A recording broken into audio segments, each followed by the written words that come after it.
Hey guys, Mike here with another video. Figured I would do this video on natural disasters and how people react to them, and some things I find annoying. One of them is, every time there's a tornado, someone's filming it. And I'm not talking about the storm chasers who are doing it safely, who know how to go, where to actually go and not be in what's called the bear trap, which is pretty much the death zone of the tornado. So I'm talking about the amateurs who are filming outside the house saying, going, look at a tornado, it's going to blow the barn down again. Stuff like that. Honestly, like this one video I was watching during one of my meteorology classes, actually. The guy's filming it. Halfway through the video, you actually hear him do this. Hey, Mayor, where's the kids at?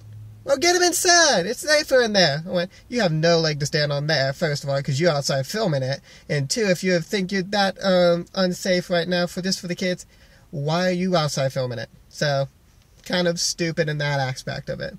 Another thing is, people not evacuating when they need to be evacuated.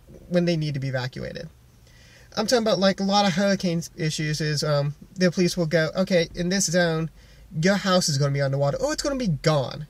And people usually go, well, I survived 5 hurricanes before, this is no big deal, it's just going to, a little wind, a little rain, a little bit of water, that's mostly it. And then it's the same people who are calling 911 halfway through the storm going, I need you to come get me. Now, I do like what one of these cops did earlier. I think it was in St. Louis, I want to say. They were knocking on these people's doors and saying, hey, you need to evacuate. And with the people who said, no, I'm staying, they actually handed out cards and said, okay, we need your next of kin so we can notify your parents, notify them that you're going to be dead. That actually was a very effective strategy, and it did convince people to leave and probably saved a lot of lives. Actually, going with the hurricanes, reporters filming the on scene.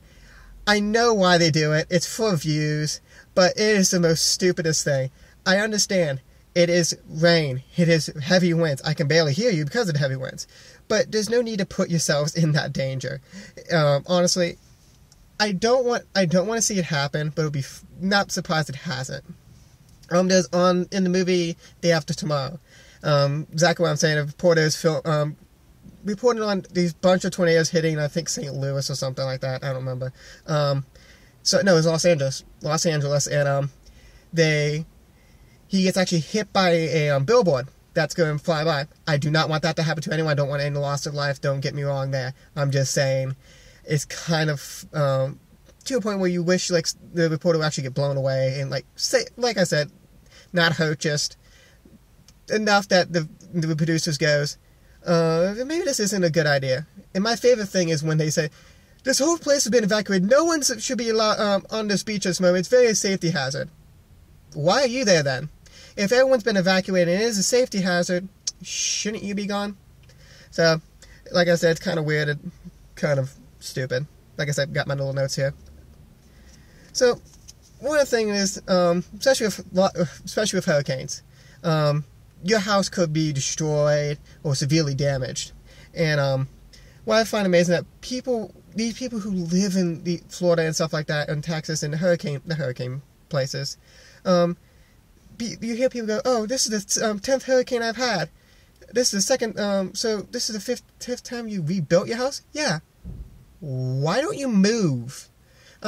Honestly, it'll be like cost effective, or just invest in styrofoam furniture and stuff like that. So you can just go so it floats when the flood comes in, stuff like that. So it's just kind of weird that people would rebuild the house several times in the aspect of their lives and just think, what the heck, it's chump change. Who needs it? And my last point would be, like, this is more of a safety, and this is the safety tip of the day, I guess you can say, is when the road is flooded, don't go on it. I mean, honestly, you don't know if the road's washed out. It could be you could be driving right into a massive sinkhole. So it's just more of a safety hazard. And actually, this was on the news here in Pittsburgh once. We had some really bad rain here and a lot of flash flooding. And of course, they find the one guy that goes, well, I was driving on the road, and my car flooded out. I went, no shit. The water is up to your engine compartment. What do you think's going to happen? You think it's going to magically be able to suck in air from underwater like a fish? So, I mean, so a little side note, that's another thing. why do they always pick the most stupidest person to do the interviews? Like, they find like the most person with the lowest IQ, and it is the most hilarious thing. Like I said with the guy with the car. Oh, my engine got flooded out. No shit, no duh, dude. You just drove through 2 feet of water. What do you expect is going to happen? So that's it for the video. Look for more. If you like this video, hit subscribe. See you next time, guys.